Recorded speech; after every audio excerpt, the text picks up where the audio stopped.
Mengapa anak sekolah libur, MBG tetap jalan? Badan Gizi Nasional BGN akan tetap membagikan makanan bergizi gratis MBG selama masa liburan sekolah. Program unggulan Presiden Prabowo ini akan tetap didistribusikan untuk 6 hari dalam sepekan meskipun sekolah memasuki masa libur semester. Menurut Kepala Biro Hukum dan Humas BGN, Khairul Hidayati, layanan MBG tetap harus berlanjut saat libur karena risiko kekurangan gizi justru dapat meningkat pada masa libur sekolah ketika pola makan keluarga tidak terpantau, katanya pada Ahad 21 Desember 2025. Apa yang dapat kita kritisi dari pernyataan ini? Pertama, Wakil Ketua Komisi 9 DPR RI, Charles Honoris, mengusulkan agar anggaran MBG yang dilaksanakan saat masa libur sekolah dialihkan untuk kebutuhan yang lebih mendesak. Salah satu contohnya adalah membantu korban bencana banjir Sumatera maupun di tempat lain. Alih-alih memaksakan program di masa yang kurang relevan, bukankah lebih bijak bila anggaran tersebut dialihkan untuk merespon kebutuhan mendesak lainnya, kata Charles pada Senin 22 Desember 2025. Misalnya, membantu korban bencana di Sumatera atau memperkuat fasilitas kesehatan dan pemulihan gizi di daerah yang terdampak stunting akut, katanya. Yang kedua, bila dihitung anggaran program makan bergizi gratis MBG tahun 2025, totalnya sekitar 99 triliun, yaitu terdiri dari pagu awal atau dana maksimal yang dialokasikan sekitar 71 triliun rupiah dan kemudian ditambah 28 triliun rupiah. Adapun penyerapannya bervariasi, di mana pada akhir tahun yaitu Desember 2025 ini realisasinya diperkirakan mencapai 52,9 triliun rupiah atau sekitar 74,6% dari pagu awal.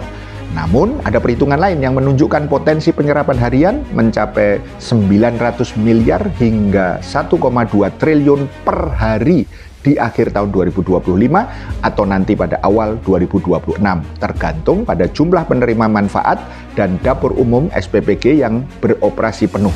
Perkiraan ini mencakup jumlah 50,7 juta orang yang menerima manfaat.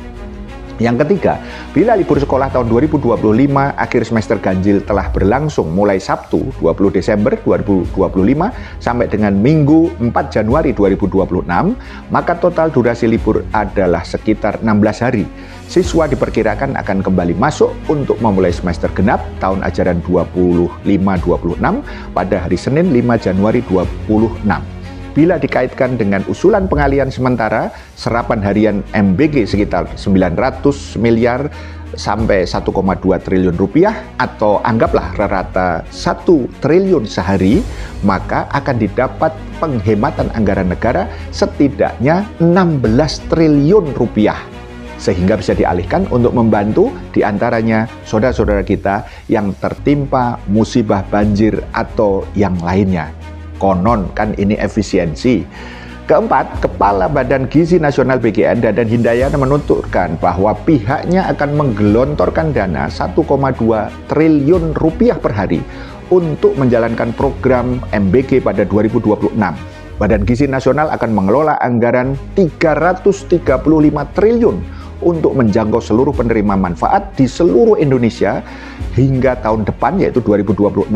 Insya Allah Badan Gizi Nasional akan menggelontorkan uang 1,2 triliun per hari, kata Dadan dalam konferensi pers virtual SDGs di kantor Bappenas Jakarta pada 19 November 2025. Pertanyaannya sederhana, bagaimana sebenarnya mengukur keberhasilan MBG yang sesungguhnya?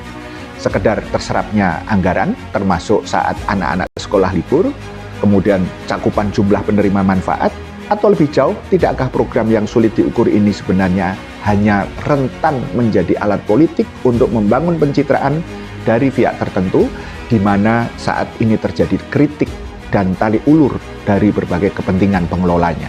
Paham? Sampai di sini, salam melek politik.